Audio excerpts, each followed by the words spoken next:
नमस्कार, स्वागत। अभिवादन। मैं दुर्गेंद्र चौहान हूं और आप मंथन देख रहे हैं।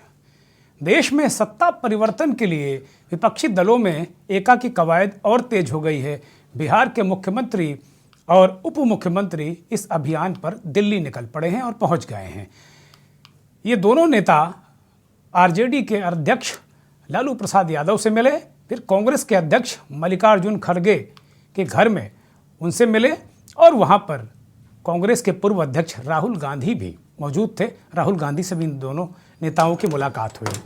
शाम होते होते ये दोनों विपक्षी एकता के ध्वजवाहक मुख्यमंत्री दिल्ली अरविंद केजरीवाल के घर जा पहुंचे। ये मुलाकात काफ़ी देर तक चली और ये मुलाकात काफ़ी दिलचस्प रही, ऐसी खबरें आ रही हैं। दूसरी तरफ कर्नाटक और मध्य प्रदेश में भाजपा में बगावत की खबरें हैं। मंथन में सवाल यही कि क्या विपक्ष सत्ता परिवर्तन की लड़ाई को निर्णायक मोड़ पर ले जा पाएगा या वो निर्णायक मोड़ पर ले जाने में सक्षम है।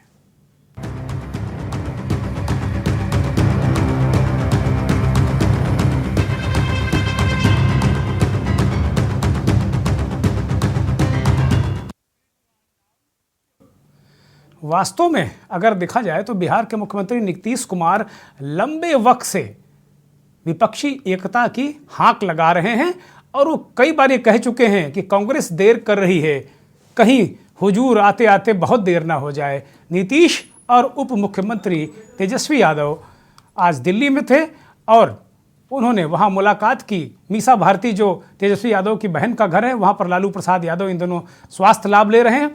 नीतीश कुमार उनसे मिले, फिर तेजस्वी की पत्नी और उनकी जो अभी अभी बिटिया आई है इस दुनिया में तेजस्वी यादव की, उसको भी वो तस्वीरें भी आपको हम दिखाएंगे। वो तस्वीरें ये देखिए, बड़ी संवेदनात्मक तस्वीरें हैं। बहुत सारे संवेदना इसमें दिख रही है। नीतीश कुमार लगातार, एक और तस्वीर है जिसमें वो बिटिया को हाथ में लिए हुए हैं। ये तेजस्वी यादव की अभी न्यूली बॉर्न बिटिया है, बेटी है। ये बेहद आत्मीय माहौल में नीतीश कुमार तेजस्वी यादव के घर में है और लालू प्रसाद यादव से राजनीतिक विषयों पर मुलाकात हुई। इसके बाद ये दोनों नेता कांग्रेस पार्टी के अध्यक्ष और इस देश के मौजूदा दौर में दलितों के सबसे बड़े नेता मल्लिकार्जुन खड़गे के घर पहुंचे और इन नेताओं ने खड़गे से मुलाकात की। वहां पर राहुल गांधी पहले से ही इन दोनों नेताओं का इंतजार कर रहे थे। खबर यह है कि कांग्रेस ने एक तरीके से नीतीश कुमार को यूपीए में संगठन या यूपीए के संयोजक जैसा पद देने पर एक तरीके से सहमति व्यक्त कर दी है। हालांकि सोनिया जी अभी यूपीए के चेयरपर्सन हैं। अब किन परिस्थितियों में क्या कोई कन्वीनर बनता है, संयोजक बनता है, सोनिया जी उस पद पर रहेंगी कि नहीं रहेंगी, बहुत सारी सवाल, बहुत सारी तस्वीरें हैं। लेकिन नीतीश कुमार एक बहुत महत्वपूर्ण रोल प्ले करने जा रहे हैं विपक्षी एकता में और इस संभावनाओं को एक तरीके से नीतीश कुमार ने खत्म कर दिया है कि कोई तीसरा मोर्चा इस देश में बनने जा रहा है। अब सीधे सीधे मोर्चेबंदी होगी और जब भी सीधी मोर्चेबंदी होती है, पूरे आप देखिए एक नेशनल मीडिया में एक परसेप्शन बनता है कि क्या विपक्ष इस लायक है, क्या विपक्ष खड़ा हो पाएगा, क्या विपक्ष मोदी का मुकाबला कर पाएगा। लेकिन इसके उलट भी एक तस्वीर है।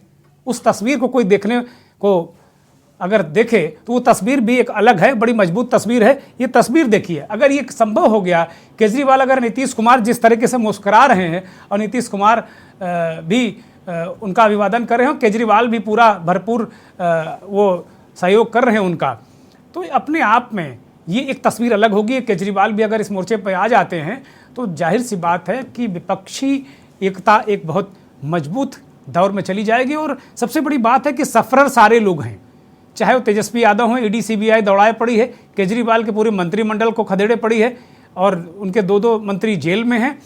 तो और आज ही संजय सिंह ने कहा है कि जो लोग मनीष सिसोदिया के खिलाफ जो सबूत ईडी ने प्रस्तुत किए हैं, उन सबूतों को मार मार कर किसी के कान का पर्दा फाड़ दिया, किसी को दिव्यांग कर दिया, इस तरह के आरोप संजय सिंह ने आज प्रेस कॉन्फ्रेंस में लगाया है। जो आम आदमी पार्टी के एमपी हैं वो कह रहे हैं कि इस तरह ईडी काम कर रही है। तो कुल मिलाकर ये बड़ी दिलचस्प लड़ाई देखने को मिल रही है और इन नेताओं से, केजरीवाल से काफ़ी देर तक मुलाकात हुई, बातचीत हुई। राजनीतिक समीकरण, इसके नतीजे क्या होंगे ये अलग है, ये एक अलग तरीके की तस्वीर। तो दिल्ली में एक तरफ विपक्षी एकता की कवायद तेज है या विपक्षी गठबंधन अंतिम रूप ले रहा है, तो दूसरी तरफ राजस्थान में कांग्रेस पार्टी टेंशन में है। सचिन पायलट के विद्रोही तेवर से कांग्रेस पार्टी और कांग्रेस का नेतृत्व परेशान है। हालांकि एक खबर ये भी आई थी कि मल्लिकार्जुन खड़गे ने सचिन पायलट को निलंबित करने का निर्णय ले लिया था कल रात में, लेकिन वेणुगोपाल जो संगठन महामंत्री हैं उन्होंने खड़गे जी को कन्विंस किया कि अभी थोड़ा जल्दी है, अभी ये करने की ज़रूरत नहीं। और इसके बाद फिर कहा जाता है कि ये फिलहाल ये जो आदेश निर्देश या निर्णय था इसको होल्ड कर दिया गया है और अभी भी फिलहाल सचिन पायलट के खिलाफ कांग्रेस पार्टी ने कोई अनुशासनात्मक कार्रवाई नहीं की है। दूसरी तरफ कर्नाटक में चुनाव है, 10 मई को वहाँ मतदान है। वहाँ भाजपा में बहुत ज़बरदस्त बगावत है और इसकी बात कोई कर नहीं रहा है। नेशनल मीडिया में कहीं आपको यह खबर नहीं मिलेगी कि भाजपा में भी बगावत है। कहीं वो कह रहे साहब गुडी गुडी गुडी, खाली जो विपक्षी दल हैं उनमें बहुत तोड़फोड़ है, बहुत मत भिन्नता है, भ्रष्टाचारी हैं, लेकिन बीजेपी में नहीं दिख रहा कहीं कि कर्नाटक में किस तरीके से क्या चल रहा है। और ये कर्नाटक के 2012 से 2013 तक मुख्यमंत्री रहे जगदीश शेट्टार हैं, जो इनकी तस्वीर आप देख रहे हैं। 6 बार के विधायक, chief minister, ex chief minister Shettar ने बगावत कर दी है, क्योंकि जो कल रात भाजपा की 189 प्रत्याशियों की सूची आई है उनमें शेट्टार का नाम नहीं है। और शेट्टार को यह भी कह दिया गया कि अब आप चुनाव मत लड़िए, मार्गदर्शक मंडल में चले जाइए। शेट्टार कहाँ मानने वाले थे, ताकतवर नेता है, उन्होंने बगावत का बिगुल फूंक दिया है और एक प्रेस कॉन्फ्रेंस करके ऐलान कर दिया है कि वो चुनाव लड़ेंगे। एक बार वो नेतृत्व से बात करेंगे, फिर वो ऐलान वो वापस नहीं लेने वाले हैं।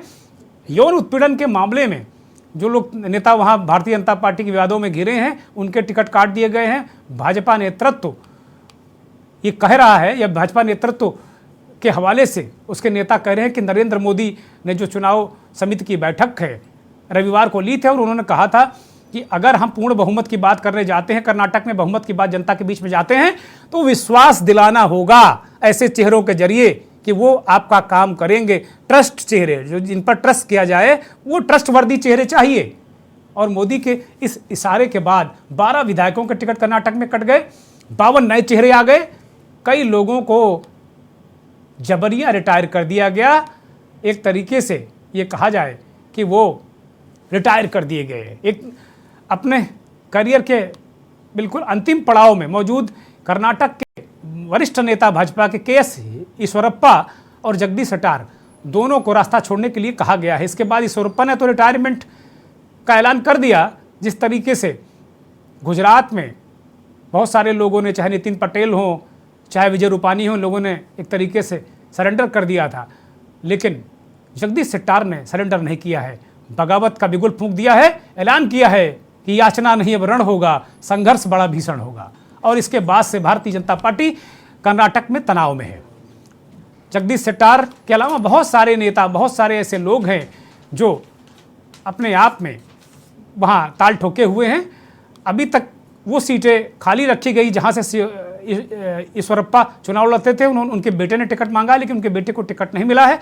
जगदीश शेट्टार की सीट हुबली धारवाड़ सेंट्रल भी अभी खाली है, उस पर प्रत्याशी घोषित नहीं किया गया। भाजपा किसी भी प्रकार से अपने आप में किसी भी प्रकार से ये कोशिश कर रही है कि कहीं ना कहीं चीज़ें मैनेज हों, और ये सब स्थितियां परिस्थितियां चल रही हैं।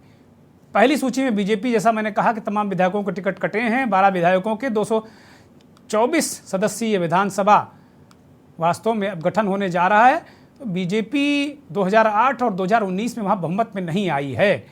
तो अपने आप में तमाम पैमाने हैं भारतीय जनता पार्टी के, बागियों का सामना कर रही है बीजेपी, और कमोबेश वैसी ही स्थिति बनती जा रही है जैसे हिमाचल प्रदेश में बीजेपी के बागियों को मनाने के लिए प्रधानमंत्री नरेंद्र मोदी को भी फ़ोन करना पड़ा था, और वो बागी बीजेपी पर भारी पड़े, बीजेपी को वहाँ सत्ता से बाहर होना पड़ा। एक और खबर मध्य प्रदेश से है। विंध्य क्षेत्र है मध्य प्रदेश का, वहाँ पर 32 विधानसभा सीटें हैं। पिछली बार भारतीय जनता पार्टी 32 में 28 सीटें वहाँ जीती थी, और वहाँ के विधायक नारायण त्रिपाठी ने बगावत कर दी है। उन्होंने एक नई पार्टी का गठन कर दिया है। तो ये बहुत महत्वपूर्ण है और बीजेपी के लिए ये अच्छी खबर है नहीं। कुल मिला के ये परिस्थितियाँ, ये स्थितियाँ बन रही हैं। अगर देखा जाए तो वास्तव में ये बड़ा एक गुणागणित है। मेरे साथ कुछ मेहमान जुड़ गए हैं। मैं साथियों से कहूँगा कि मुझे बताया जाए कि कौन कौन से मेहमान हमारे साथ जुड़ गए हैं। और इस देश के जाने माने वरिष्ठ पत्रकार, संपादक और प्रेस काउंसिल ऑफ इंडिया के सदस्य जयशंकर गुप्ता जी हमारे साथ जुड़ गए हैं। बहुत स्वागत, बहुत धन्यवाद। जयशंकर जी हम लोगों के अग्रज हैं और बहुत ही वरिष्ठ पत्रकार। जब हम लोगों ने पत्रकारिता शुरू की थी तो जयशंकर जी इस देश की पत्रकारिता के आकाश में चमक रहे थे। बहुत बहुत वरिष्ठ पत्रकार, आपका स्वागत, बहुत बहुत धन्यवाद, बहुत आभार जयशंकर जी आपका। रिजवान खान बीजेपी अल्पसंख्यक मोर्चे से आते हैं और पूर्व प्रदेश अध्यक्ष हैं, भारतीय जनता पार्टी के नेता हैं, हमारे साथ वो भी जुड़ गए। रिजवान भाई बहुत स्वागत, बहुत धन्यवाद। इरफान अंसारी साहब कांग्रेस के विधायक हैं, कांग्रेस के नेता हैं, अभी आने वाले हैं, बहुत स्वागत, बहुत धन्यवाद। और आरजेडी के प्रदेश सचिव अजीत यादव साहब हमारे साथ जुड़ गए हैं, बहुत स्वागत, बहुत धन्यवाद, बहुत आभार आपका। कुछ और मेहमान हमारे साथ जुड़ेंगे। सीधे मंथन की शुरुआत इस देश के जाने माने वरिष्ठ पत्रकार, संपादक जयशंकर जी से करते हैं। जयशंकर जी, कुल मिलाकर स्थितियां, परिस्थितियां बिहार से निकलकर दो झंडा बरदार या यूं कहे कि विपक्षी एकता का झंडा लेकर नीतीश कुमार और तेजस्वी यादव दिल्ली में पहुंच गए हैं। आज तमाम नेताओं से उन्होंने मुलाकात की, लालू यादव से मुलाकात की, शाम को केजरीवाल से मुलाकात की। एक परिदृश्य ये नज़र आ रहा है। और दूसरी तरफ कर्नाटक, मध्य प्रदेश में भाजपा के लिए बगावत की खबरें। आज मंथन में मैं यही सवाल उठा रहा हूं। आप पूरे माफ कीजिएगा, पूरे देश का अगर मुख्य धारा के मीडिया को आप देखें तो यही कहा जा रहा है, हर बार जो डिबेट या चर्चा होती है उसमें यही कहा जाता है क्या विपक्ष इस लायक है। कभी विपक्ष को लंगड़ा, कभी लूला, कभी नाकाम, कभी नाकारा, कभी भ्रष्ट बताया जाता है। लेकिन तस्वीर का दूसरा रुख भी है और वो रुख दिल्ली में नजर आ रहा है। और एक जो दूसरा रुख है जिसे हम देखना नहीं चाहते वो कर्नाटक और मध्य प्रदेश में है। किस तरह इस देश की राजनीति को किस तरफ जाते देख रहे हैं आप?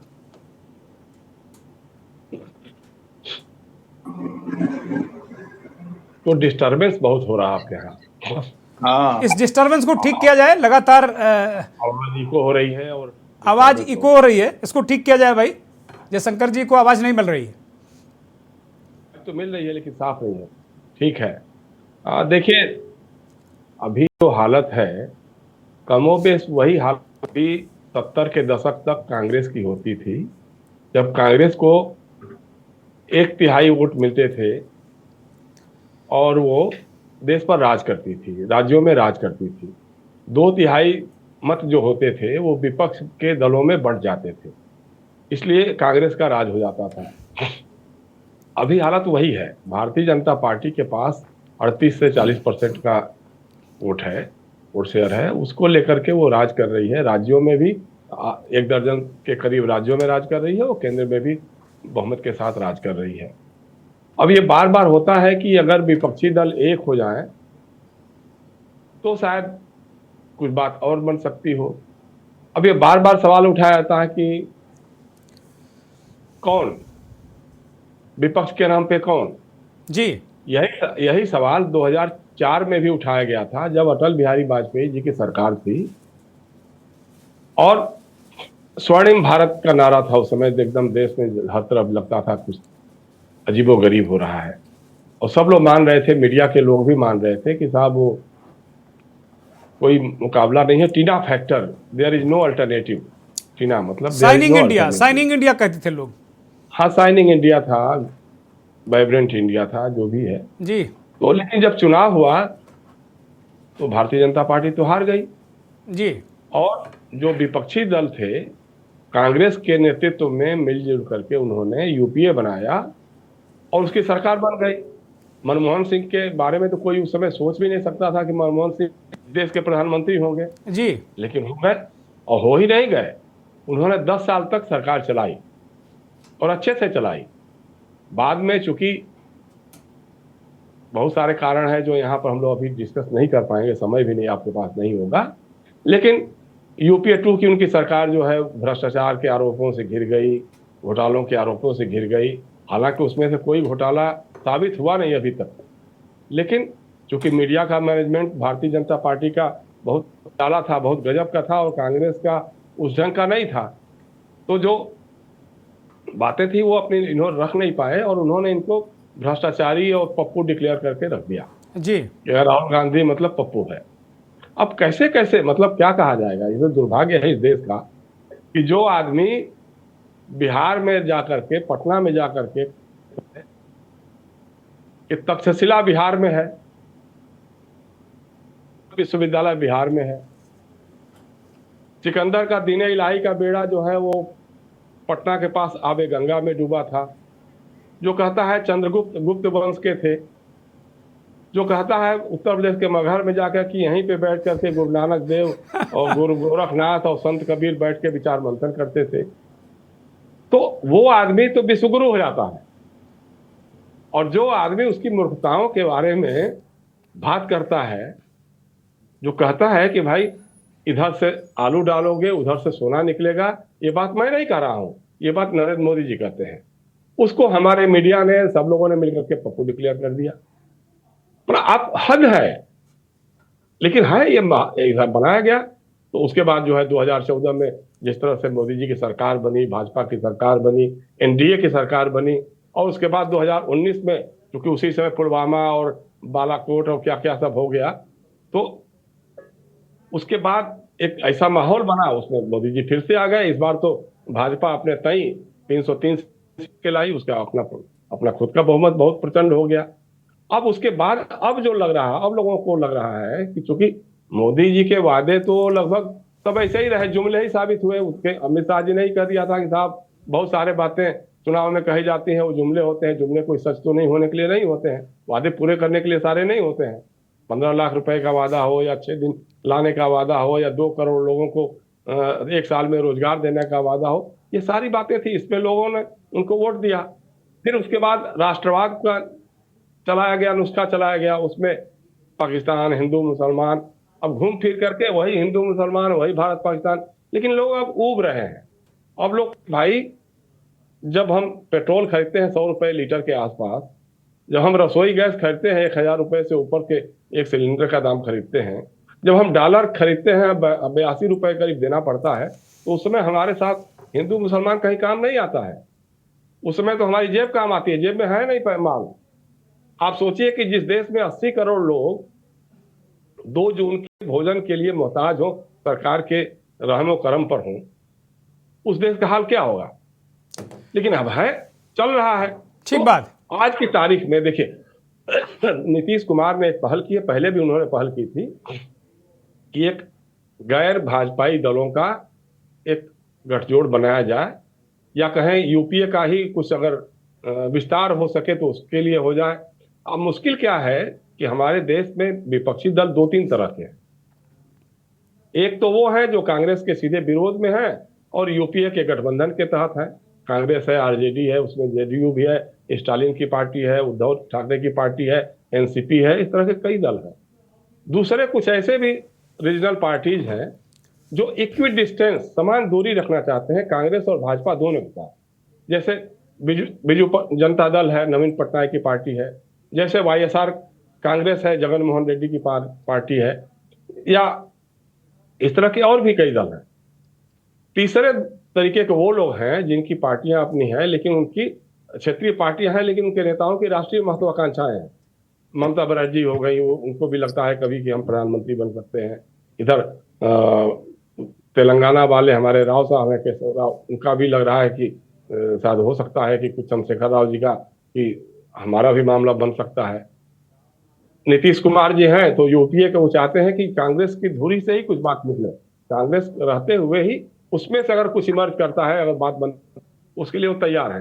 तो एक इन दलों के एक साथ अरविंद केजरीवाल है, अब चूंकि दिल्ली में थे, अब पंजाब में भी हो गए, अब राष्ट्रीय पार्टी का आजकल में ही उनको तमगा मिल गया है, तो जाहिर सी बात है कि उनकी राष्ट्रीय महत्वाकांक्षाएं भी बढ़ रही हैं। तो इन सारे दलों को जोड़ करके एक साथ खड़ा करना, अब चूंकि एक बात है जो आपने कही ना कि जिस तरह से ईडी और सीबीआई और इनकम टैक्स और ये सारी जो सरकारी एजेंसियां हैं जो एक पार्टी की एजेंसी बनकर के रह गई हैं, उनका जिस तरह से पीछा हो रहा है विपक्ष के दलों के पास, तो लोगों को लग रहा है कि अगर ये हालत रहेगी तो हम प्रधानमंत्री या मुख्यमंत्री बनेंगे कि नहीं बनेंगे, लोकतंत्र रहेगा कि नहीं रहेगा, इस पर सवाल हो रहा है। अब ये सोच रहे हैं लोग कि भाई न्यायपालिका रहेगी कि नहीं रहेगी। अब ये लोग सोच रहे हैं कि संविधान हमारा ठीक इसी रूप बात में है। रहेगा कि ठीक नहीं बात रहेगा। है जी जयशंकर जी, माफी के साथ मैं रोक रहा हूं, मैं एक ब्रेक पर जाऊंगा क्योंकि इशारा लगातार ब्रेक का हो रहा है। एक ब्रेक ले रहा हूं और ब्रेक के बाद मंथन को आगे बढ़ाएंगे।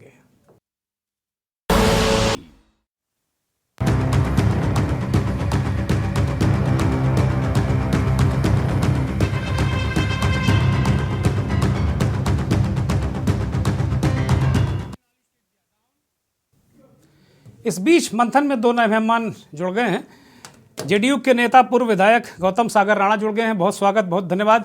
और इस देश के वरिष्ठ पत्रकार, राजनीतिक विश्लेषक, संपादक शैलेश जी दिल्ली से हमारे साथ जुड़ गए हैं। शैलेश जी, बहुत स्वागत, बहुत धन्यवाद, बहुत आभार आपका। जयशंकर गुप्ता जी ने बहुत सारे सवाल उठाए, बहुत सारी चीज़ें उन्होंने बताई कि भाई किस तरीके से क्या गणित है, किसके पास क्या वोट है। और एक बड़ी महत्वपूर्ण बात जयशंकर जी ने कही कि भाई जो ईडी सीबीआई का मसला सारा कुछ है, तो ये भी विपक्षी एकता को और करीब ले जाने में कुछ ना कुछ सहायक हो रहा। यही बात नरेंद्र मोदी कहते हैं कि सारे भ्रष्टाचारी हैं, अगर उनके ऊपर कार्रवाई हो रही है तो इसीलिए वो एक जा रहे हैं। रिजवान खान, जरा ये देखिए, वहाँ कर्नाटक में आपके यहाँ बगावत, मध्य प्रदेश की स्थिति ये है कि विंध्य प्रदेश में भी एक विधायक ने बगावत कर दी, अलग पार्टी बना ली, वहाँ भी हल्ला मचा हुआ है। और इधर दिल्ली में तमाम विपक्षी दलों के नेता एक हो रहे हैं। किस तरह इस घटनाक्रम को आप देख रहे हैं? अनम्यूट करिए रिजवान खान।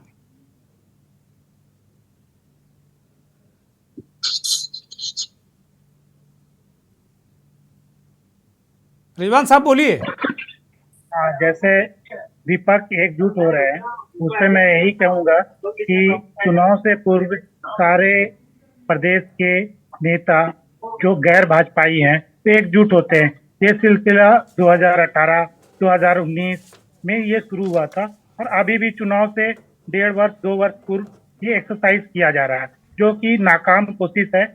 क्योंकि जनता ने एक बार देख चुके हैं कि वो नरेंद्र मोदी एक सत्ता सही से चला रहे हैं और विकास के कसौटी पे खरा उतरे।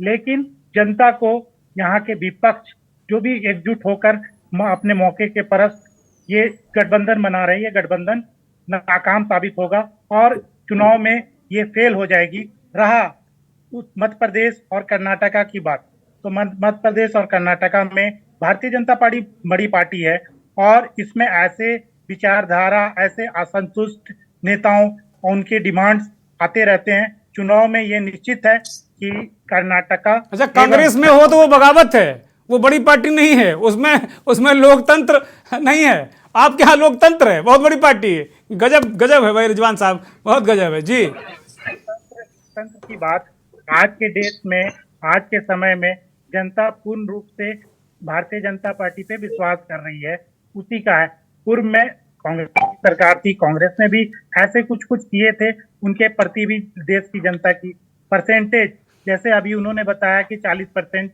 लोगों की मत है और उनका समर्थन है भारतीय जनता पार्टी को, केंद्र में है। उनके खिलाफ विपक्ष दल एकजुट नहीं हो पा रहे हैं, जनता की सपोर्ट नहीं मिल पा रहा है। यही तो परसेप्शन आप लोग बनाने में कामयाब हो गए कि विपक्षी एकजुट नहीं हो पा रहे हैं, जबकि हकीकत इतनी है नहीं।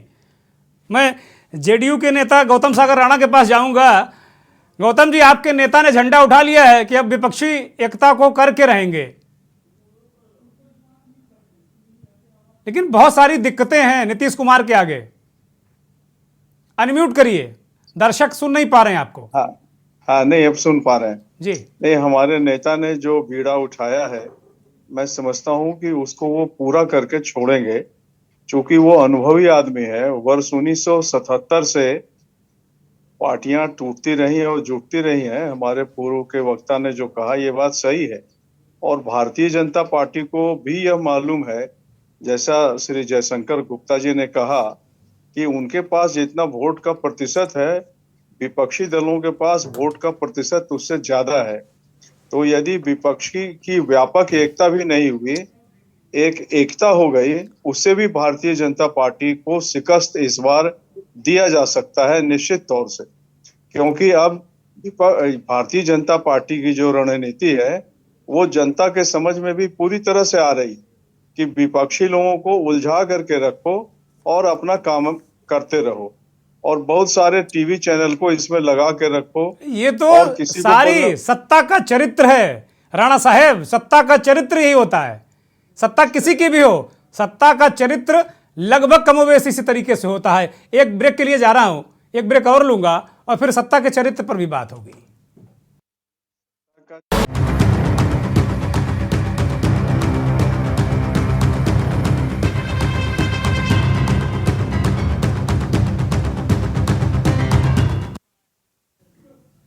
ब्रेक से वापस आ गए और सीधे आरजेडी के नेता अजीत यादव के पास चलें। काफ़ी देर से इंतजार कर रहे हैं अजीत यादव जी, बिहार में जिस तरीके से आपकी पार्टी के नेताओं के खिलाफ तमाम छापेमारी, पूछताछ, ये सब इस तरीके की चीज़ें हुई, ये कहा जा रहा है, नरेंद्र मोदी लगातार कह रहे हैं कि जो भ्रष्टाचारी हैं, वो विपक्षी एकता नहीं कह रहे हैं, वो कह रहे हैं भ्रष्टाचारी हैं, वो एक तरीके से उन्हें घेरने की कोशिश कर रहे हैं, लेकिन ईडी और सीबीआई इसकी कार्रवाई जो भ्रष्टाचारी उन पर जारी रहेगी और ये विपक्षी एकता नहीं, भ्रष्टाचारियों की एकता है। अजीत यादव अनम्यूट करिए। अजीत यादव सुन पा रहे हैं मुझे? जो भाजपा में रहेंगे वो हरिचंद हो जाएंगे और जो विपक्ष में रहेंगे वो भ्रष्टाचारी हो जाएंगे। हाँ, फिलहाल तो यही परसेप्शन है, फिलहाल तो यही परसेप्शन देश में बन रहा है। ये सामाजिक न्याय के जो लड़ाई लड़ते हैं, जो लोकतंत्र बचाने के लिए, वो तो सारे लोग को भ्रष्टाचारी बोल रहे हैं। पूरे हिंदुस्तान में जो जो सामाजिक न्याय के पक्षधर है, जो लोकतंत्र के पक्षधर है, संविधान के पक्षधर है, वैसे लोगों को तो भ्रष्टाचारी समझते हैं। और इनके पास विजय माल्या, आपका मुकुल राय, ऐसे ऐसे लोग आएंगे, और मेहुल चौकसी, आज भी तक मोदी जी का नाम आया, कौन मोदी, सारे जो भी मोदी हैं सब ये सब देखिए हरिचंद बने हुए हैं। देश की ये मत कहिए मुकदमा लिख जाएगा आपके खिलाफ मुकदमा लिख जाएगा, जेल चले जाएंगे अगर मोदियों पे कोई टिप्पणी करेंगे तो। नाम बोलेंगे हम लोग। जो सामाजिक न्याय, गरीब गुरबा की लड़ाई लड़ेगा वो भ्रष्टाचारी ही रहता है। भाई कैसे विपक्षी एकता होगी? कैसे? सवाल ठीक है, वो भ्रष्टाचारी कर रहे हैं, आप हरिश्चंद हैं, अच्छी बात है, विपक्षी एकता होगी कैसे? केजरीवाल अलग धारा में, केसीआर अलग धारा में, ममता बनर्जी अलग धारा में, सभी का विचार मिला हुआ इस मिशन पे। माननीय बिहार के मुख्यमंत्री नीतीश कुमार जी लगे हुए हैं, साथ में लालू प्रसाद जी हमारे अभी वो लगे हुए हैं, और तमाम जो सारे सबसे बड़ी पार्टी कांग्रेस है।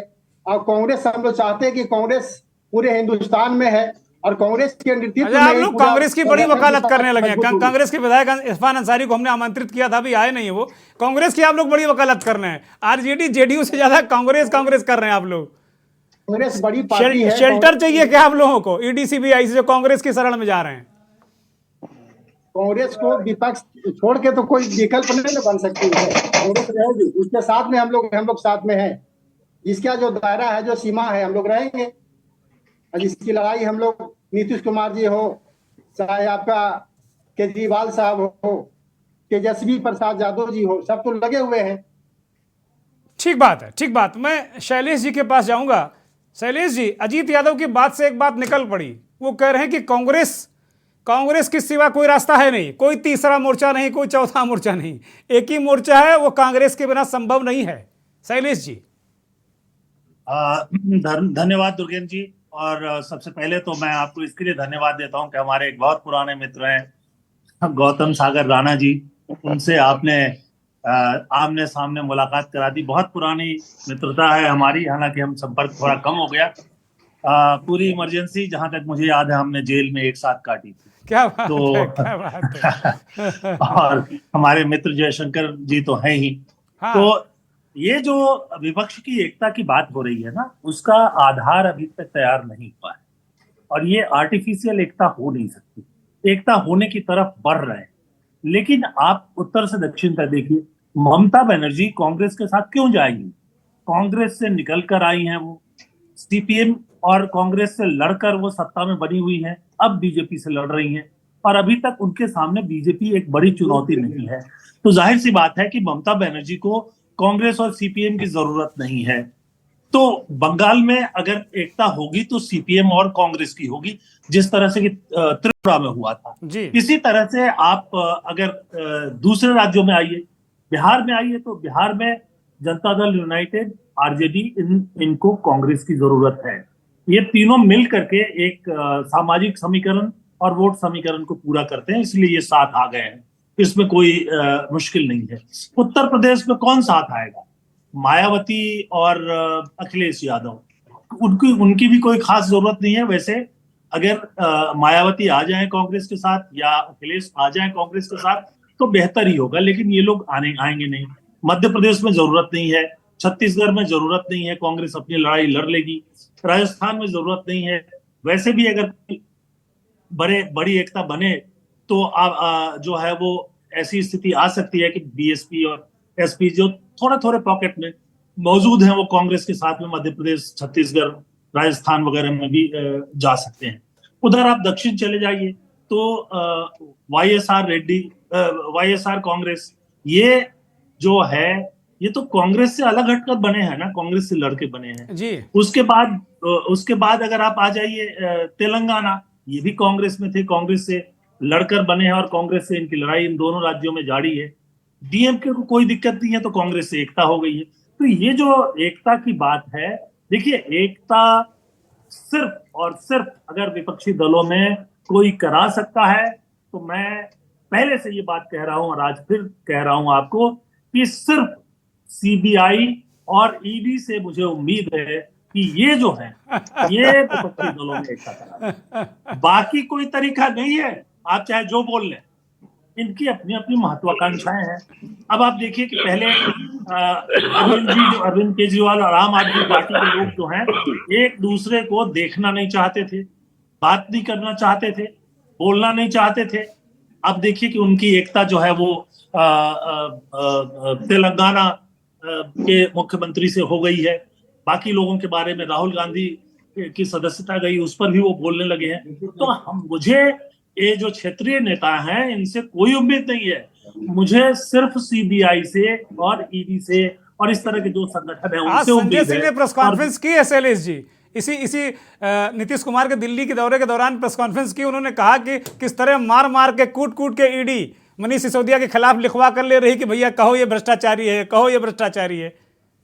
जी, तो जाहिर यही तो मैं कह रहा हूं कि वही करा सकते हैं और उसी तरफ जाएगा। जैसे 1977 में जो एकता हुई थी वो इमरजेंसी ने कराई थी जी। उसके पहले की जो एकता क्षेत्रीय लेवल पर कहीं कहीं राज्यों में लोहिया जी की बहुत कोशिश के बाद हुई थी, लेकिन वो जो व्यापक एकता बनी वो डंडे के जोर पर बनी थी। हालांकि वो नहीं चल पाई, दुर्भाग्यपूर्ण है, बहुत बुरा हुआ, उसने भारतीय राजनीति का बड़ा नुकसान किया। खैर, लेकिन वो बनी थी। तो अब भी जो है ये नहीं मिलेंगे, इनकी अपनी महत्वाकांक्षा की ही बात नहीं है। इनमें से कोई एक आध वैसे ही प्रधानमंत्री बन जा सकता है जो देवे गौड़ा की तरह बन जाए, लेकिन आप देखिए कि इनमें से कौन सा क्षेत्रीय नेता है जो अपने राज्य से बाहर निकलकर दूसरे राज्य में पार्टी को फैलाने की कोशिश करता है? कौन है? एक भी नहीं है। सिर्फ अरविंद केजरीवाल लड़ रहे हैं। अरविंद केजरीवाल पूरे देश में जाने की बात कर रहे हैं, कोशिश कर रहे हैं। बिहार, दिल्ली के बाद पंजाब उनको मिल गया, गुजरात में अच्छी लड़ाई लड़ी, हिमाचल चूक गए, तो अभी भी जो है वो राजस्थान, मध्य प्रदेश में तैयारी कर रहे हैं। तो कोई नहीं लड़ रहा है, किसी को अपने राज्य के बाहर कोई चिंता ही नहीं है। बस सिर्फ वो चाहते हैं कि जैसे देवे गौड़ा को बुला करके बना दिया गया था तो उसी तरह से खिचड़ी में कभी ना कभी ये बन जाएंगे। कौन आता है राष्ट्रीय राजनीति में?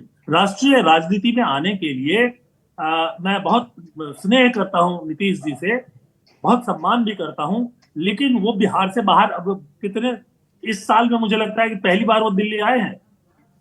पता नहीं, वो आप पटना में बैठे रहोगे, बिहार की राजनीति करते रहोगे और राष्ट्रीय नेता बनना चाहते हैं? निकलो बाहर, सौंप दो बिहार किसी को, और तब आप वही दिक्कत है, वही दिक्कत है। आप क्या बात कर रहे हैं शैलेश जी? दिलों में धड़कन पड़ जाएगी नीतीश कुमार की अगर आप करें सौंप दो। गौतम सागर राणा साहब, बहुत, शैलेश जी बहुत पुराने साथी हैं आपके और बहुत खरी खरी बातें वो कह रहे हैं। कहाँ उनका कैंडिडेचर है, नेशनल कैंडिडेचर? जी मैं सुन रहा हूँ। जयप्रकाश, ये गुप्ता जी भी बैठे हैं, शैलेश जी भी, हम सभी लोग पुराने मित्र हैं लेकिन ये जो विश्लेषण चल रहा है राज्यवार और राजनीति की बात चल रही है, इससे परे भी एक बात है कि आम जनता के बीच में आप जाएंगे तो आम जनता की इच्छा का भी बहुत बड़ा असर पड़ता है विपक्षी एकता में। 77 में आम जनता की इच्छा थी कि कांग्रेस जाए और विपक्ष की एकता हो। इसी तरह से अभी मोदी जी चाहे चैनल से अपनी जितनी भी बात फैलाएं, आम जनता में ये चर्चा चल रही है, जैसा शैलेश जी ने कहा कि ईडी और सीबीआई एक हथियार बन गया है। ये एक सामान्य बात जनता के बीच में भी है। तो इसलिए अब जनता की भी इच्छा हो रही है कि मोदी जी हटें। तो ऐसी स्थिति में कुछ न कुछ इसका असर पड़ेगा निश्चित तौर से कि विपक्ष की एकता होगी। और जहां तक बिहार का प्रश्न है, बिहार के नेता देश की राजनीति को समझते हैं और कुछ ऐसा फॉर्मूला भी निकलेगा कि इस बार की विपक्ष की एकता, चूंकि संविधान पर संकट है, अन्य चीजों पर संकट है, संस्थाओं पर संकट हो गया है, इसलिए राजनीतिज्ञों के अलावा अन्य जो शक्ति है इस देश के अंदर, अन्य शक्तियां हैं, वो भी इसमें कारक बनेगी कि विपक्ष की एकता हो। और मोदीवाद या जो राष्ट्रवाद जिसमें गंभीर खतरा है आगे आने वाले दिनों में, मानसिक विभाजन तो हो गया, अब भौतिक विभाजन भी यदि हो जाए तो यह बहुत बुरी बात होगी इस देश के लिए।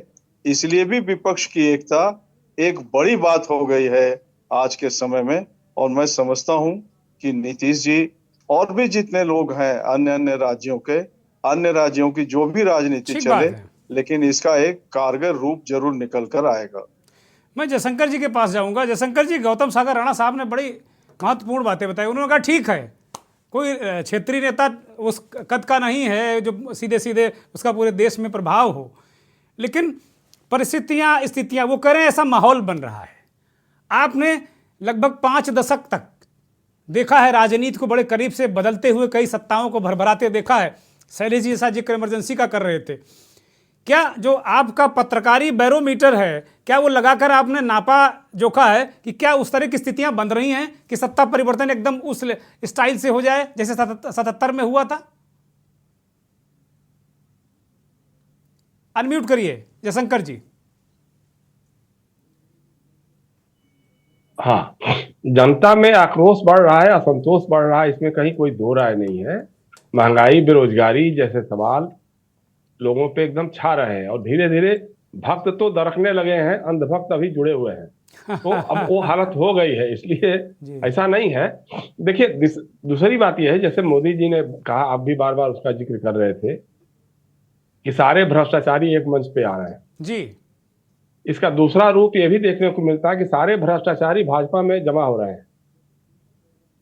अभी जैसे हम लोग उस समय 77 के पहले की बात जब होती थी तो अटल बिहारी वाजपेयी जी सभाओं में कहते थे कि साहब, इंदिरा गांधी से एक बुढ़िया मिली और उसने कहा कि बेटी, तुमने गरीबी पर हाथ लगाया, गरीब गायब हो गए, तुमने ये हाथ लगाया, वो गायब हो गए, मेरे कमर पे हाथ लगा दो, मेरे कमर का दर्द भी गायब हो जाएगा। तो आज लोग पूछ रहे हैं मोदी जी से और अमित शाह जी से कि साहब, आपके पास वो वॉशिंग पाउडर कौन सा है जिसमें दुनिया का सबसे भ्रष्ट राजनेता जो है, जिसको अमित शाह ने कहा, मैं नहीं कह रहा हूं, अमित शाह जी ने जिसको कहा था दुनिया का सबसे भ्रष्ट नेता, वो भाजपा का मुख्यमंत्री बनकर हरिश्चंद्र का अवतार बन गया। हेमंत बिश्व शर्मा जी, शुभेंदु अधिकारी सबसे बड़ा भ्रष्टाचारी, लेकिन भाजपा में जाके उनका पदाधिकारी। ये हालत है। बहुत जबरदस्त तुकबंदी की है आपने। मैं नहीं कह रहा हूं ये बातें, मैं अपनी तरफ से नहीं कह रहा हूं कुछ भी। ये सब नरेंद्र मोदी जी, अमित शाह जी, उनकी पार्टी के लोगों ने कहा है। नारायण राणे सबसे भ्रष्ट राजनेता महाराष्ट्र का, भाजपा में है, केंद्रीय मंत्री, उसका बेटा वहां मंत्री, बढ़िया। एकनाथ शिंदे उद्धव ठाकरे के बाद सबसे बड़ा भ्रष्ट नेता, लेकिन आज भाजपा के सहयोग से मुख्यमंत्री। तो ये कौन सा वॉशिंग पाउडर है भाई, जो वॉशिंग पाउडर भ्रष्टाचारियों को एक साथ जमा करके भाजपा में ला देता है, वो हरिश्चंद्र के अवतार बन जाते हैं, और जो विपक्ष में रहते हैं वो भ्रष्टाचारी कहलाते हैं, क्योंकि उन्होंने आपके सामने घुटने नहीं टेके हैं। लालू प्रसाद ने आपके सामने घुटने नहीं टेके हैं। और भ्रष्टाचारी की बात कर रहा, नीतीश कुमार पर भ्रष्टाचार का कौन सा आरोप है भाई भतीजाबाद का कौन सा आरोप है नीतीश कुमार पर? और नीतीश कुमार मुख्यमंत्री रहे हैं बिहार के, केंद्र में मंत्री भी रहे हैं और सफल मंत्री रहे हैं, और देश भर में उनकी एक पहचान है। कांग्रेस के साथ दिक्कत ये होती है कि कांग्रेस अपने परिधि से बाहर निकलना नहीं चाहती है। वो कभी सोचती है कि हम अकेले दम पर बाजी जीत जाएंगे, और फिर कभी लगता है उसको कि नहीं साहब, विपक्षी की एकजुटता जरूरी है। आप सोचिए, यूपीए का आज तक जो है कोई मैकेनिज्म नहीं बना है। सोनिया गांधी चेयरपर्सन है, लेकिन उसका कोई संयोजक है कि नहीं है, उसकी कोई संयोजन समिति है कि नहीं है, स्टीयरिंग कमेटी है कि नहीं है, कभी उसकी कोई बैठक होती है कि नहीं होती है। अब कांग्रेस अगर आज उस हालत में नहीं है कि जो चीज तय कर ले कि हाँ जी मैंने कर लिया इस फैसला, आप फॉलो में, तो आज आपको फॉलो नहीं करेगा कोई, क्योंकि आज आप 50 सांसदों की पार्टी है। अब वो हालत नहीं है। अब वो मिलजुल करके ही, और देखिए एक बात गांठ बांध लीजिएगा, विपक्ष की जो भी एकता होगी जी, वो सामाजिक न्याय और धर्मनिरपेक्षता की धुरी पर ही बनेगी, और उसी का कोई चेहरा होगा, वही आज की भाजपा को और आज के प्रधानमंत्री नरेंद्र मोदी को चुनौती दे सकता है। शैलेश जी वाली बात से कहां तक सहमत हैं आप? शैलेश जी करें कोई रास्ता ही नहीं ईडी सीबीआई के अलावा, ऐसे ही ये इसका उपयोग करते रहे हैं तो सब साथ आ जाएंगे। नहीं नहीं, वो तो अच्छी बात है, ईडी सीबीआई और वो लोग तो करते ही रहते हैं, उसमें कहीं कोई दो राय नहीं है। लेकिन ईडी सीबीआई ही देश अगर चलाता तो फिर तो इंदिरा गांधी कभी हारती ही नहीं। इमरजेंसी में था ना भाई, सब कुछ बड़ी बढ़िया चल रहा था, लेकिन इंदिरा गांधी हार गई। इमरजेंसी में मैं भी जेल में था, हम तीनों ही जेल में थे, हम उत्तर प्रदेश की जेल में थे, ये लोग उसमें के बिहार के जेलों में थे। तो ऐसा नहीं है। देखिए ईडी और सीबीआई तो अपना काम करेगा ही करेगा, इनकम टैक्स अपना काम करेगा ही करेगा, क्योंकि जैसा मैंने कहा ना, वो सरकार की एजेंसी नहीं, अब वो एक पार्टी की एजेंसी बन के रह गई है, तो उसके हिसाब से ही सारा काम हो रहा है। लेकिन यह है कि जनता अगर बगावत पे उमड़ आती है, जनता का असंतोष अगर सड़क पे आ जाता है, तो फिर कोई ताकत रोक नहीं पाती है। तब ईडी सीबीआई और इनकम टैक्स इसका कोई बहुत मायने नहीं जयशंकर जी, क्या लगाता। इस तरीके के कुछ संकेत, कुछ संदेश, क्योंकि आप लोग तो वर्षों से, जैसा कि आप तीनों बता रहे हैं कि आप लोग ने जेल यात्राएं भी की, जेल में भी बहुत समय काटा, वो संघर्ष, वो यातनाएं भी देखी, उस दौर को भी देखा, तो जाहिर सी बात है कि आप लोग तो पके तपे हुए लोग हैं। और क्या ऐसा माहौल, क्या जनता के बीच आप लोग अभी भी जाते हैं? क्या ऐसा कुछ दिखने लगा है क्या अभी से? उस समय जो था घोषित आपातकाल था, अभी जो है आफत काल है।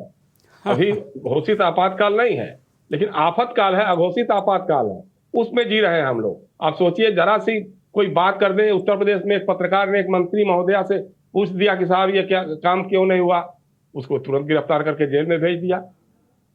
ऐसे तमाम रोज रोज ऐसी घटनाएं हो रही हैं कि कभी किसी ने कुछ आवाज खोली। भाई आप देखिए, विपक्ष के उन्हीं नेताओं के घरों पे सीबीआई, इनकम टैक्स या ईडी का धावा बोला जा रहा है, जो सरकार के खिलाफ खुल करके बोलते हैं। अब जिस तरह से राहुल गांधी की सदस्यता ली गई है, वो तो आने वाले दिनों का संकेत है कि आप कुछ भी करिएगा, आपको किसी न किसी बहाने कोई कहीं से मुकदमा करवा देंगे, आपकी 2 साल की सजा करवा देंगे, हो जाएगी खत्म। समाजवादी पार्टी के नेता रामगोपाल यादव ने भी हाल में ही बयान दिया कि अगर इसी तरीके से कार्रवाई चलती रही, विपक्षी नेताओं पर सीबीआई और ईडी लगातार, वो उनका कहना कि दुरुपयोग करती रही सरकार, तो वो बड़ी बात नहीं होगी कि 2024 में सारा विपक्ष जेल में होगा और ज़्यादातर नेता, बल्कि उन्होंने यहाँ तक कह दिया कि सारे विपक्षी नेता जेल से ही चुनाव लड़ रहे होंगे। एक और ब्रेक ले रहे हैं, ब्रेक के बाद मंथन जारी रहेगा। न्यूज़, खबरों का सारथी।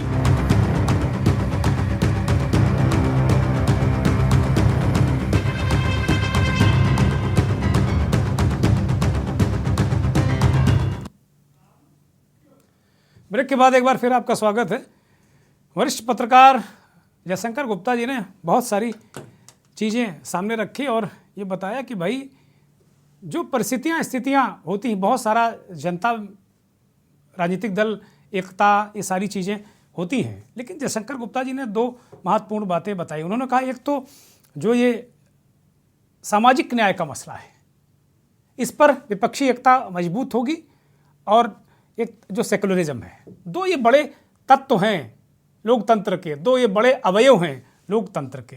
मैं सीधे शैलेश जी के पास जाऊंगा। शैलेश जी, आपने जो ईडी और सीबीआई वाला फार्मूला बताया बीजेपी वालों को कि इसका इस्तेमाल करते रहो, फ़ायदे में रहोगे, अब पता नहीं आपने किसको फ़ायदा किसको नुकसान बताया तो आप ही जाने, लेकिन फार्मूला बड़ा दिलचस्प है आपका। जयशंकर जी ने कहा कि 2 फार्मूले पर एकता होने जा रही है और मजबूत रहेगी, सामाजिक न्याय और आपका सेकुलरिज्म। ये 2 मुद्दे हैं जिसको बहुत महत्वपूर्ण तरीके से विपक्ष रख सकता है, और इसमें एक अच्छा खासा मोर्चा तैयार करके टक्करी लड़ाई हो सकती है। देखिए, ये जो है मुद्दा सामाजिक न्याय, ये महत्वपूर्ण है। लेकिन ये सामाजिक न्याय जैसे भारी भरकम शब्द में आप गांव के अनपढ़ गरीब तक नहीं जा सकते। उसको जाति गणना समझ में आती है, और लोगों को हिम्मत करके बोलना चाहिए कि जाति गणना सिर्फ इसलिए नहीं चाहते हैं कि कौन किस कितने लोग किस जाति के हैं, बल्कि जाति गणना इसलिए चाहते हैं कि जिस जाति के जितने लोग हैं उतना आरक्षण दे दो, उतना हमारा जो अधिकार है वो हमको दे दो। जब ये कहोगे तो ये एक आधार बन सकता है उत्तर प्रदेश में, बिहार में, सभी जगह। लेकिन आप ये दबे छुपे जो बोलते हो, मोदी कम चालाक है। वो पसमानदा मुसलमानों को लेकर के जो काम शुरू किया है उन लोगों ने, विधानसभा में एक सीट नहीं दिया उत्तर प्रदेश में, अब शायद 4 विधान परिषद में हो गए। 3 तो हाल में, पहले एक नेता को पहले बुक्कल नवाब को पहले ही बनाया था, और 3 तो अभी अलीगढ़ मुस्लिम विश्वविद्यालय के कुलपति को भी इस्तीफा दिलवा के वो भी आ गए हैं, एमएलसी हो गए हैं। तो ये 4 जो पसमानदा मुसलमान हैं, मतलब पसमानदा से मतलब एक गरीब मुसलमान, उनको लेके आए हैं। वो भी एक मैसेज देने की कोशिश कर रहे हैं। आप इसको इग्नोर नहीं कर सकते अपनी रणनीति बनाते समय। लेकिन मेरा कहना यह है कि कोई एक खड़ा तो हो जिसके इर्द गिर्द एकता बने।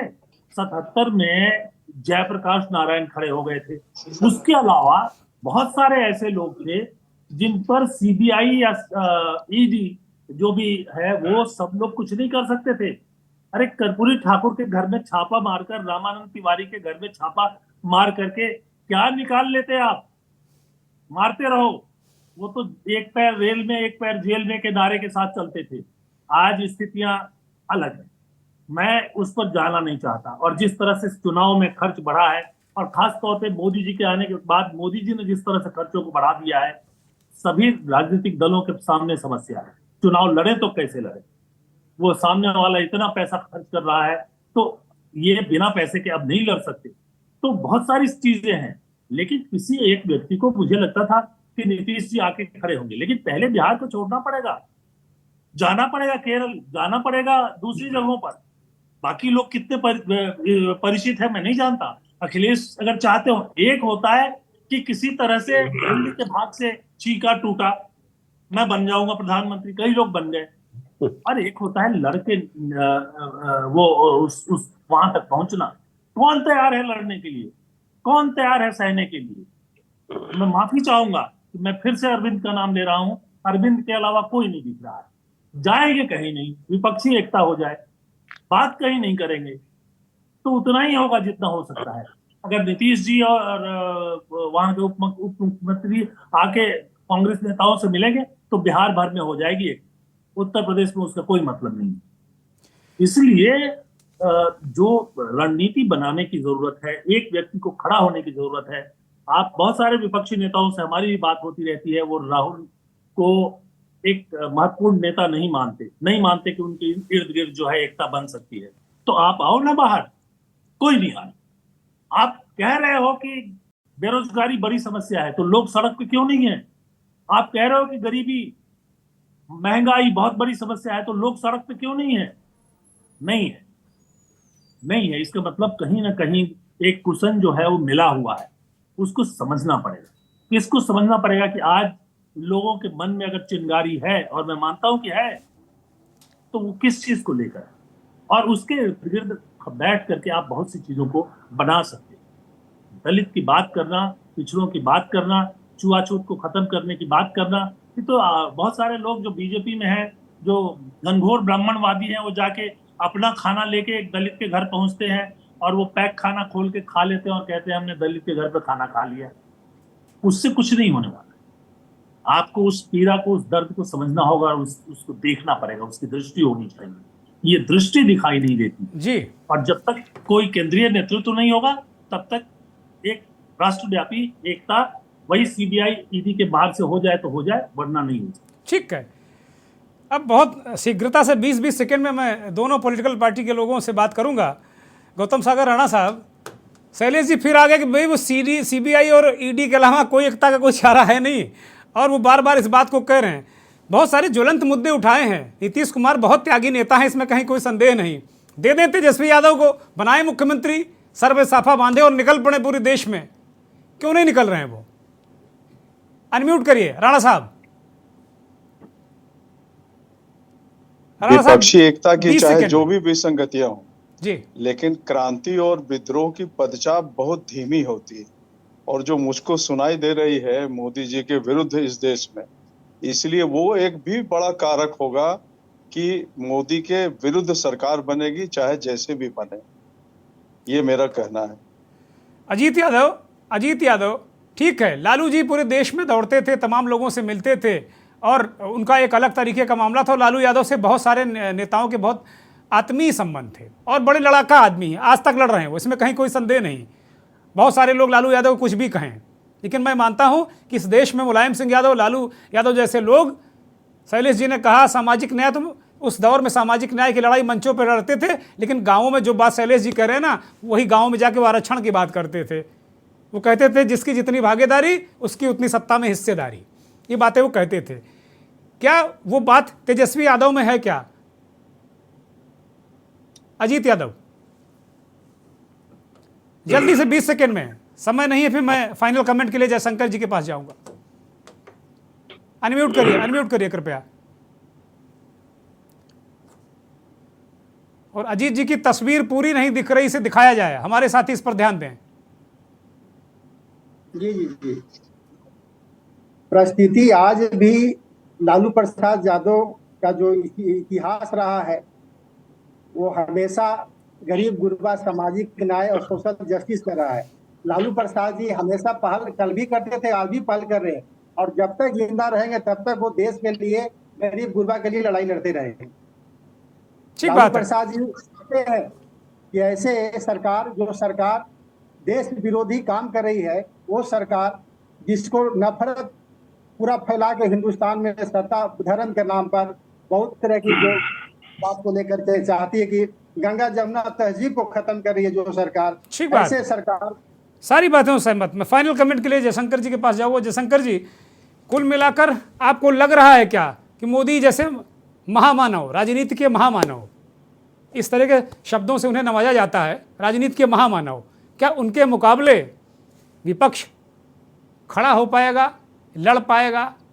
क्या देख रहे हैं? फाइनल कमेंट जयशंकर जी। हाँ, बिल्कुल खड़ा हो पाएगा, इसमें ऐसी कोई बात ही नहीं है, बिल्कुल खड़ा हो पाएगा। नीतीश कुमार हमको लगता है कि विपक्ष का चेहरा बन सकते हैं, लेकिन वो देखिए, वो शैलेश कह रहे हैं, अच्छी बात है, वो देश भर में उनको निकलना चाहिए। जनता दल यू का कोई जनाधार या विस्तार पूरे देश भर में नहीं है, बिहार के बाहर 2-3 राज्यों में रहा है, वो भी धीरे धीरे सिमट रहा है। उसके लिए जरूरी है कि यूपीए का मंच मिले या कांग्रेस की धुरी मिले। कांग्रेस और इसको अलग करके नीतीश कुमार या कोई भी विपक्ष का नेता जो है, वो बात नहीं बन सकती है। इसीलिए मुझे जहां तक लगता है कि अभी जो बातचीत हो रही है, उस बातचीत से कुछ न कुछ कर रहे हैं, वो अपना लड़ भी रहे हैं, अपने ढंग से कर भी रहे हैं, लेकिन जब तक मनीष सिसोदिया और सत्येंद्र जैन जेल नहीं गए थे, तब तक एक समय तो था कि केजरीवाल जी ने मान दिया था कि भाई मोदी के खिलाफ कुछ नहीं बोलना है, बाकी सब करना ठीक है, लेकिन उस पर हम हाथ नहीं डालेंगे। अब चूंकि अब खुल करके बोल रहे हैं, अब जिस तरह से उन्होंने विधानसभा में भी बात कही खुल करके कि दुनिया का सबसे भ्रष्ट प्रधानमंत्री अगर कोई है तो वो नरेंद्र मोदी जी हैं, तो इसलिए वो ठीक है, वो अच्छा कर रहे हैं, लेकिन कहीं ना कहीं उनके साथ जो लोग लगे हुए हैं, उसमें से तमाम लोग ऐसे भी हैं जो राष्ट्रीय स्वयं संघ की ही पृष्ठभूमि से जुड़े हुए हैं। और केजरीवाल जी बार बार ये कहते हैं कि हमारा वैचारिक कोई मतलब नहीं है, विचारधारा का कोई मतलब नहीं है, जो जैसा स्थिति होगी उसके हिसाब से देखा जाएगा। तो ये राजनीति बहुत लंबा नहीं चलने वाली है। ठीक है, जहां लगता है कि कांग्रेस और कोई बीच की पार्टी है उसमें जाकर घुस जाए तो कुछ खेल कर सकते हैं, पंजाब में उन्होंने कर लिया, अच्छी बात है, लेकिन बहुत लंबा एक खेल नहीं चल सकता जी, क्योंकि आपको कहीं ना कहीं तो एक कमिटमेंट। देखिए, मैंने बार बार जो कहा, नरेंद्र मोदी और आरएसएस की राजनीति जो है, ब्राह्मणवाद की स्थापना के लिए ओबीसी का इस्तेमाल।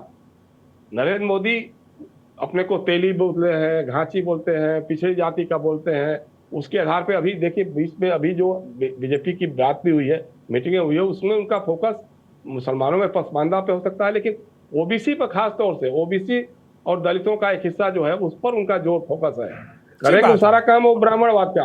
आरएसएस का पूरा चित्तौन ब्राह्मणों का ही साम्राज्य बनाने की कोशिश होगी, पेशवाई राज कायम करने की कोशिश होगी, लेकिन माध्यम बनाएंगे, जरिया बनाएंगे ओबीसी के लोगों को, दलित। बहुत शुक्रिया जयशंकर जी, बहुत शुक्रिया। माफी के साथ में रोक रहा हूं, चूंकि अब वक्त बिल्कुल इजाजत नहीं दे रहा है।